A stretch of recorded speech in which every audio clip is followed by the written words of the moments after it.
એપલે iPhone 16 launch કરી દીધો છે. આઈફોન 16ની એક વિશિષ્ટતા એ છે કે એ મેક ઇન ઇન્ડિયા ફોન છે. બધા જ આઈફોન ભારતમાં નથી બનતા. આઈફોન બે જગ્યાએ એસેમ્બલ થાય છે, ચીન અને ભારતમાં. પણ 2024ના માર્ચમાં જે નાણાકીય વર્ષ પૂરું થયું એમાં એપલે પોતાના કુલ ફોન પૈકી 14% ફોન ભારતમાં એસેમ્બલ કર્યા હતા. કોરોના પછી ચીનમાં અનેક વાંધાવચકા શરૂ થયા એટલે એપલે બીજા દેશોમાં એસેમ્બલિંગ શરૂ કર્યું. એમાંનો એક દેશ ભારત છે અને ભારતમાં એ એસેમ્બલિંગ ક્રમશઃ વધારવા માંગે. એ એસેમ્બલિંગ દરમિયાન તૈયાર થયેલો ફોન એટલે આઈફોન 16 જે રિલીઝ થઈ ગયો છે અને 13 સપ્ટેમ્બરથી એના ઓર્ડર લેવાની શરૂઆત થશે. 20 સપ્ટેમ્બરથી એની ડિલિવરી મળતી થશે. મુખ્ય 4 મોડેલ છે: આઈફોન 16, 16 પ્લસ, 16 પ્રો અને 16 પ્રો મેક્સ. 4 મોડેલને જીબીના હિસાબે એટલે કે એના ડેટા વગેરેના હિસાબે પાછા ભાગ પાડીએ તો કુલ 13 મોડેલ થાય છે.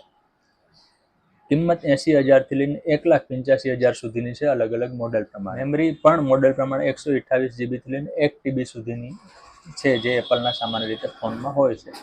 એપલના નવા ફોનમાં જે કેટલીક મહત્વપૂર્ણ વસ્તુઓ ગણાવવામાં આવે છે એમાંની એક છે A18 નામની એની લેટેસ્ટ ચીપ, જે ફોનને પાવરફુલ બનાવે છે. બીજું છે એપલ ઇન્ટેલિજન્સ, જે એઆઈથી વપરાશકર્તાની જરૂરિયાત સમજી જાય. ત્રીજું છે એને કેમેરામાં એણે 3-4 સુવિધાઓ ઉમેરી છે. પછી છે વાયરલેસ ફાસ્ટ ચાર્જ અને વધુ એક છે નવા કલર. આમ જોવા જઈએ તો આ બધી સુવિધાઓ કંઈ એવી નથી કે જે પહેલી વાર આવતી હોય. ફાસ્ટ ચાર્જિંગનો બધા દાવો કરે. કેમેરાનું બટન છે તો એ સોની જેવું છે, એટલે ઘણા લોકોએ તો સોશિયલ મીડિયા ઉપર લખ્યું છે કે એપલે સોનીનું બટનની ડિઝાઇન કોપી કરી છે, કારણ કે એપલ પોતાની ડિઝાઇન માટે પણ ગૌરવ અનુભવે છે. બટન તો જ્યાંથી આવ્યું હોય ત્યાંથી, પણ જે કેમેરામાં સુવિધા એ લોકોએ એ ઉમેરી છે કે કેમેરાના ઘણા ખરા ફીચર્સ બટનથી જ કંટ્રોલ થાય, એટલે ડાર્કનેસ વધારવી, ઝૂમ કરવું વગેરે માટે તમારે સ્ક્રીન ઉપર હાથને અડાડવો પડે. પણ હવે એ સુવિધા ગણવી કે નહીં એ વ્યક્તિગત પ્રશ્ન છે, કારણ કે બધાને સુવિધા ન પણ લાગે. આપણને સ્ક્રીન ઉપર એડજસ્ટ કરવાનું વધારે ફાવતું હોય તો અલગ વાત છે. બટનથી ફાવવું અઘરું પણ છે, કારણ કે બટનના કોઈક ભાગમાં ધીમેથી હાથ અડાડવું અઘરું કામ છે.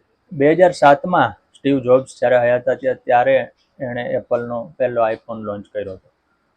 અને આઈફોન ખરા અર્થમાં સ્માર્ટ હતો, કારણ કે તેમાં 3 સુવિધાઓ હતી: એક ફોનની, બીજી ઇન્ટરનેટની, ત્રીજી આઈપોડના સંગીતની.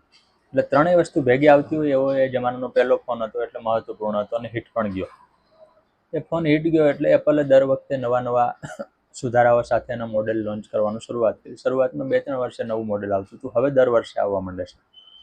દર વર્ષે આવે એટલે એક પ્રશ્ન એ થાય કે નવું શું આપવું. એપલ એવું કહે છે કે અમારી બેટરી પાવરફુલ છે અને વજન 11 અગાઉ કરતાં ઓછું છે અને આ છે તે છે, પણ એ બધી સુવિધાઓ ખરેખર છે કે કેમ એ વપરાશ કર્યા પછી ખબર પડે. અત્યાર સુધીમાં એના અનેક મોડેલ આવી ગયા છે. આઈફોન 4 ને 5 ને 6 ને વચ્ચે આઈફોન 12 ને 12 મિની, એ પ્રકારના અલગ અલગ વર્ઝન પણ આપી દીધા, જેથી એ માર્કેટમાં ટકી શકે. ટૂંકમાં નવીનતા એપલ માટે અનિવાર્ય છે. છેલ્લો ફોન આવ્યા એમાં પણ એપલે આઈફોન 16માં પણ વિવિધ કલરો આપીએ છીએ એવી નવીનતા ગણાવી છે, જે બહુ બાલિશ એટલા માટે છે કે કલરો તો તમારે આપવાના જ હોય. બીજી વાત એ છે કે એપલનો ફોન છે બાય એન્ડ લાર્જ એસેમ્બલ થયેલો છે. આપણે જે એપલનો કહીએ છીએ એમાં એપલ શું બનાવે છે તો એવી ડિઝાઇન એની છે, કેટલાક સોફ્ટવેર એના છે. બાકી ડિસ્પ્લે છે તો સેમસંગ પાસેથી ખરીદે છે, કેમેરા છે તો સોની પાસેથી ખરીદે છે, વાઈફાઈ છે તો જાપાનની મુનારો નામની કંપની પાસેથી ખરીદે છે. આવું બધું ટેકનોલોજીની જે જાયન્ટ કંપનીઓ છે, જેમ કે ક્વાલકોમ પાસેથી એક ચિપ ખરીદે છે, એની પાસેથી ભેગું કરીને આઈફોન એનો ફોન બનાવે છે.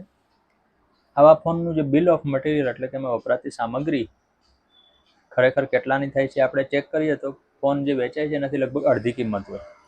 એટલે 80,000નો ફોન છે તો એપલ માટે 40,000માં તૈયાર થઈ જાય. 40,000 પછી એ માર્કેટિંગ ને ડિલિવરી ને સર્વિસ ને બધું ઉમેરીને આપણને લગભગ ડબલ કિંમતે વેચે છે. અને નફો ગણવો કે નફોખોરી એ ખરીદનાર ઉપર આધાર છે.